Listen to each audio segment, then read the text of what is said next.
আসসালামু আলাইকুম। বিজ্ঞান অনুসন্ধান চ্যানেলে তোমাদের সবাইকে স্বাগতম। আজকে আমরা পদার্থবিজ্ঞানের আরেকটি অঙ্ক করব, যেটা গতদিন করেছিলাম গ, আজকে করব ঘ। এই ঘ নম্বর অঙ্কটা দেখো। এখানে বলছে বলটি গোলপোস্টটি অতিক্রম করবে কিনা গাণিতিকভাবে বিশ্লেষণ করো। এইখানে যেটা বলছে দেখো, যে গতদিন বলেছিলাম যে রুমা 450 গ্রাম ভরের একটি ফুটবলকে 24 মিটার/সেকেন্ড বেগে এবং 2.75 মন্দনে 32 মিটার দূরে সাবিনাকে দিল। বলটি সাবিনা গ্রহণ করে 10 মিটার/সেকেন্ড বেগে, এই যে এখান থেকে 10 মিটার/সেকেন্ড বেগে 12 মিটার দূরের গোলবারের কিনারার দিকে মাঠের উপর দিয়ে গড়িয়ে দিল। তাহলে গোলবারটা এখানে ধরলাম। এখান থেকে যখন বলটা ছুড়ে দিচ্ছে গোলবারের দিকে, এখানে মনে করো বলটা আছে, বলটা এখান থেকে গোলবারে ছুড়ে দিচ্ছে। এখান থেকে এইটুকে বলছে যে এখান থেকে যখন যাচ্ছে তখন এখানকার বেগ ইউ এর মান হচ্ছে 10 মিটার/সেকেন্ড বেগ। এই বেগে 12 মিটার দূরে, এখান থেকে এইটুকের দূরত্ব হচ্ছে 12 মিটার। এই কিনারায় গড়িয়ে দিল, বলটা গড়ে যাচ্ছে।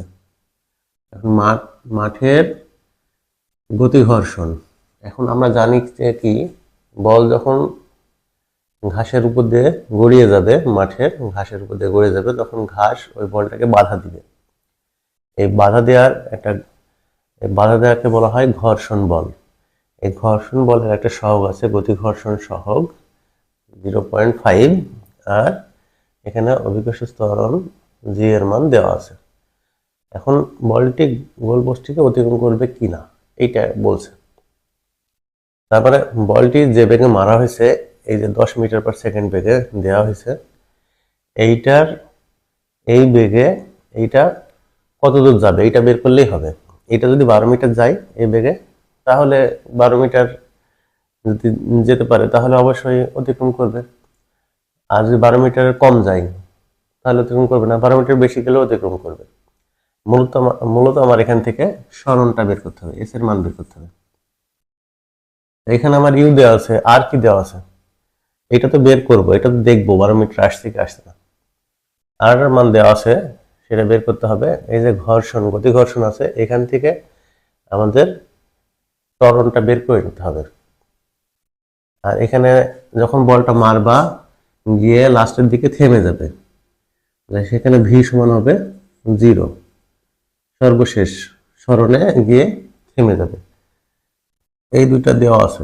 এখন যদি, আর এস এর মান চেয়েছে, এস এর মান কতটা যাচ্ছে, এখন যদি আমার এর মানটা পাই তাহলে আমরা এখান থেকে বের করতে পারবো। এর মান কিভাবে পাবো একটু দেখি। দেখো এখানে কি দেওয়া আছে, এই গতি ঘর্ষণ থেকে আমরা জানি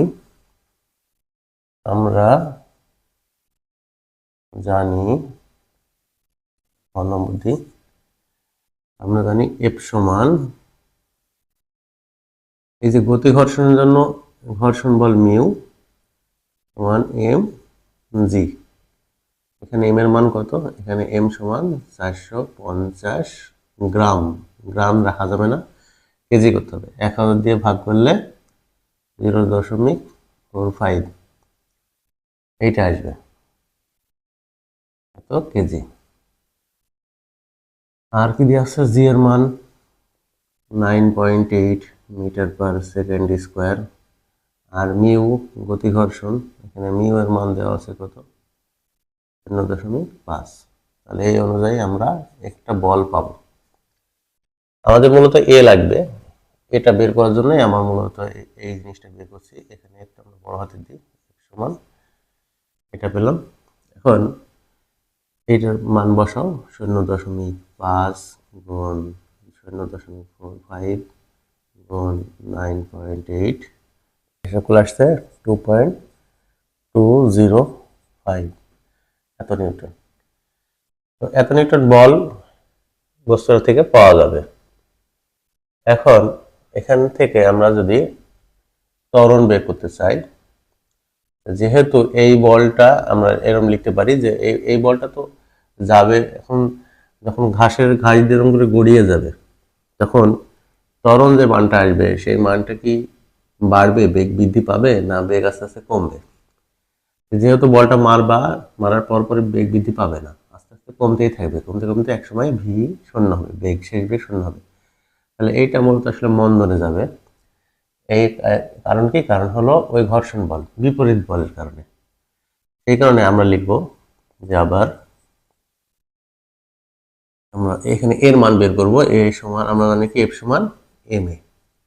যেহেতু এটা বিপরীত মন্দনে যাবে তাই এখানে লিখব মাইনাস এম এ।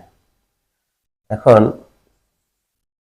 আমরা এই এফ এর মান পেয়েছিলাম কত, এইটা আমরা এটা বের করব। তাহলে এ সমান কত হবে? এ সমান হবে মাইনাস এফ বাই এম, বা এ সমান মাইনাস এফ এর মান কত? এফ এর মান হচ্ছে 2.205 ভাগ এম এর মান পেয়েছিলাম 0.45। তাহলে এটা যদি আমরা ভাগ করি তাহলে এর মান আসছে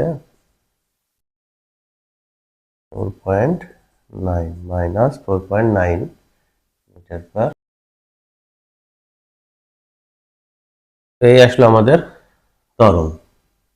এখন আমার দেখো আমরা এর মান পেয়েছি, এর মান পেলাম এখানে এফ এর মান আছে, সবই আছে। এখন আমাদের লাগবে কি, এই সূত্র অনুযায়ী ইউ আছে, ভি আছে, আমাদের এস লাগবে।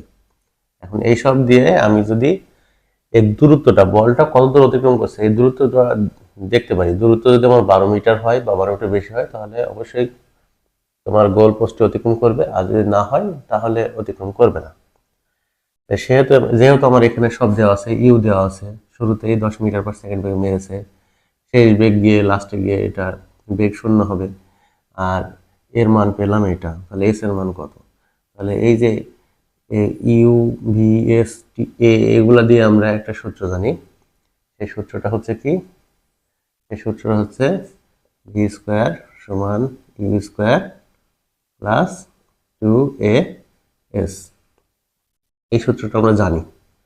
সেই সূত্র অনুযায়ী আমরা এখানে এস এর মান সহজে বের করতে পারবো। দেখো আমরা এখানে লিখে দিই তাহলে। এখানে আমরা লিখবো এখানে, এখন এখানে আমাদের কি দেওয়া আছে ইউ সমান 10 মিটার পার সেকেন্ড, এরপর ভি সেই বেগ হবে 0 মিটার পার সেকেন্ড। এ সমান কি পেলাম? এ সমান পেলাম minus 4.9 metre per second square, minus 4.9 metre per second square. এর সমান কত এটা বের করতে হবে। এখন এগুলো মান বসাই দিই। ই এর মান যেহেতু 0 তাই 0 স্কোয়ার সমান, ভি এর মান 0 স্কোয়ার, ইউ এর মান হলো 10 স্কোয়ার প্লাস 2, এর মান হচ্ছে মাইনাস 4.9, এস এর মান বের করতে হবে, জানি না। তাহলে এখানে 0, এটা হচ্ছে 110 স্কোয়ার মানে 100, এটার সাথে এটা প্লাসে মাইনাসে মাইনাস 4.9 গুণ 2 19.8 এস। তাহলে এইটা যদি এপাশে আসে তাহলে হবে মাইনাস 100 প্লাস 100 এপাশে আসলে মাইনাস 100 মাইনাস 9.8 এস। তাহলে এস সমান কত হবে? এস সমান হবে এইটা এপাশে আসলে ভাগ হয়ে যাবে। একবার এখানে লিখে পরে আমরা না হয় মাইনাস করবো, মাইনাস উভয় পাশে মাইনাস উঠে দিলাম। তাহলে এখানে 100 ভাগ 9.8 সমান এস। এর সমান কত হবে? এর সমান হবে 100 ভাগ 9.8 10.20 এত মিটার। দেখো এই অনুযায়ী সরণটা হবে 10.20 মিটার। এখন গোল পোস্টটি কত মিটার দূরে আছে? এই যে গোলবারটি আছে কত? 12 মিটার দূরে। যেহেতু গোলবারটি 12 মিটার দূরে অবস্থান করছে আর আমার বলটি সর্বোচ্চ যাবে 10.2 মিটার, তাই এটা কি হবে, এটা গোল পোস্টটি অতিক্রম করতে পারবে না। তাহলে আমরা কি লিখব, যেহেতু যেহেতু আমার এটা কি, এটা ছোট, তাহলে 12 মিটার, 12 মিটার থেকে আমার 10.2 মিটার ছোট, তাই গোল পোস্ট অতিক্রম করতে পারবে না। এই তো, এইটুকু দিলেই হয়ে যাবে। তো বুঝতে পারছো অঙ্কটা সহজ আছে। এইখানে এটা তোমাকে করতে হবে, এটা তোমাকে ভেবে নিতে হবে, যেহেতু এইখানে এফ সমান মাইনাস এম এ, এইটা কেন লিখলাম, এটা হলো ঘর্ষণ বল যেহেতু বিপরীত বল, বিপরীত বলের কারণে এখানে মাইনাস চিহ্ন দেওয়া হয়েছে, আর এখান থেকে ঘর্ষণ বলটা বের করে নেওয়া হয়েছে, এটা ঘর্ষণ বল। তাই এইভাবে এই জিনিসটা করতে পারলে তোমার অঙ্কটা সহজে হয়ে যাবে। আশা করি বুঝতে পেরেছো। ভালো যদি লাগে তো অবশ্যই আমাদের চ্যানেলটি সাবস্ক্রাইব করবে এবং পাশে থাকা বেল বাটনটি ক্লিক করবে, লাইক করবে, যেন কি হয় ভিডিওটি পাওয়ার সাথে সাথেই তোমরা দেখতে পারো। ধন্যবাদ সবাইকে। আসসালামু আলাইকুম।